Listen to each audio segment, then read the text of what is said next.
وہ سوچ رہا تھا کہ کچھ دن کے لیے نگینہ اور بچی کائنات کے ساتھ کوٹ سے باہر چلا جائے تاکہ یہ سب کچھ اسے اپنی آنکھوں سے نہ دیکھنا پڑے۔ اس کی سسرال نوابشاہ میں تھی۔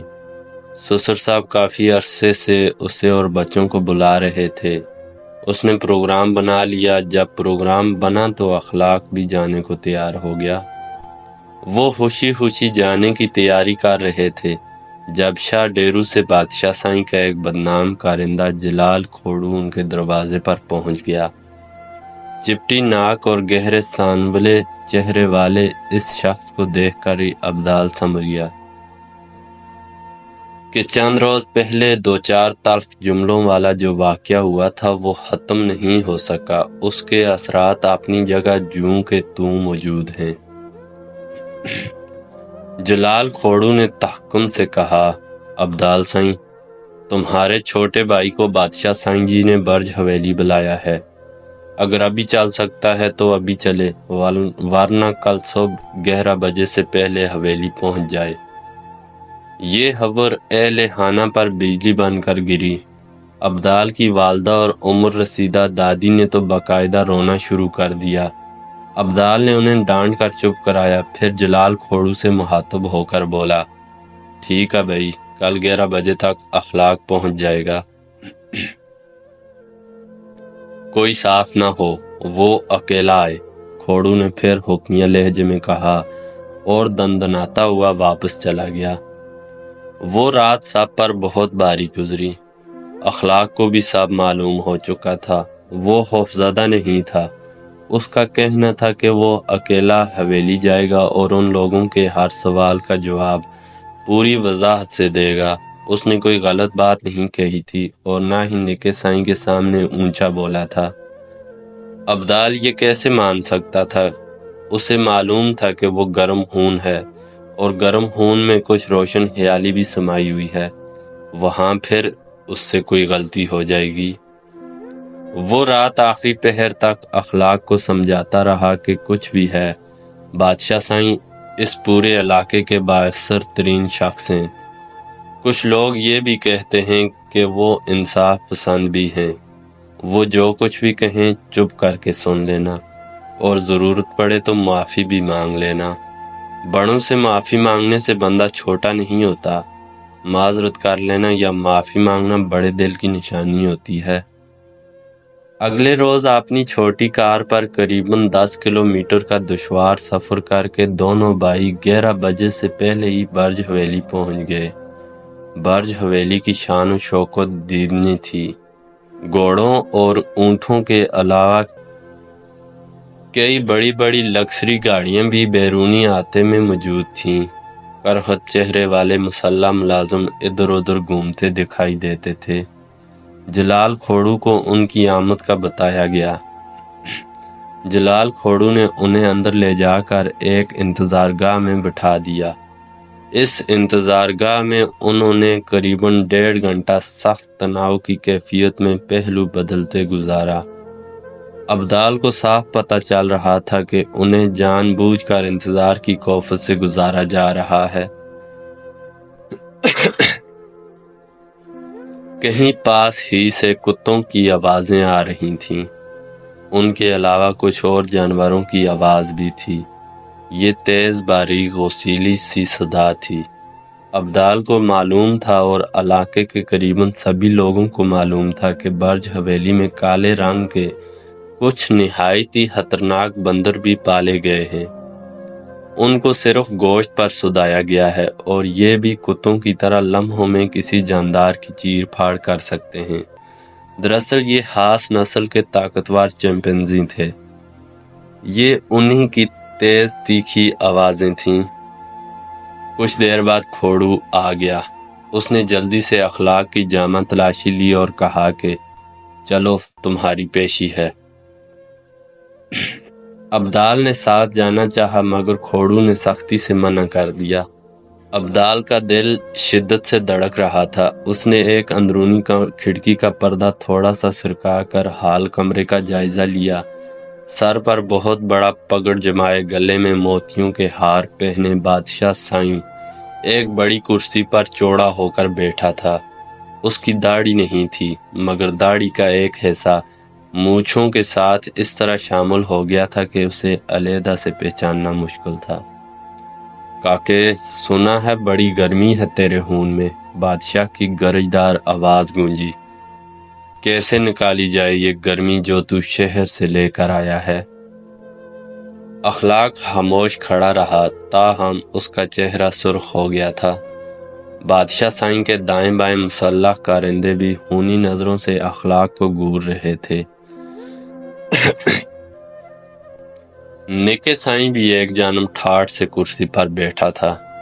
یکا یک بادشاہ سائیں بڑھ کر اپنی کرسی سے اٹھ کھڑا ہوا اور تند بگولے کی طرح اخلاق کی طرف بڑھا اور ایک زناٹے کا تھپڑ اس کے منہ پر مارا۔ کنجر کے تخم، ایسے کیا دیکھ رہا ہے دیدے پھاڑ پھاڑ کر؟ نیچے کر آنکھیں، نیچے کر۔ اخلاق سکتہ زدہ سا اسی طرح کھڑا رہا۔ ابدال سمجھ گیا کہ معاملہ بگڑ رہا ہے۔ وہ ایک کارندے کو دھکیلتا ہوا کمرے میں چلا گیا۔ اس نے اخلاق کو ڈانٹا، نیچے کر آنکھیں اور معافی مانگ بادشاہ سائیں صاحب سے۔ اخلاق کی پیشانی پر پسینہ چمکنے لگا تھا۔ اس نے نظریں نیچے کر لیں۔ چل معافی مانگ، ابدال نے سختی سے کہا۔ اخلاق معافی کے لیے لب کھولنے ہی لگا تھا کہ نکے سائیں بول اٹھا۔ آنکھیں تم نے بابا سائیں کو نہیں مجھے دکھائی تھیں، معافی بھی مجھ سے مانگو نا۔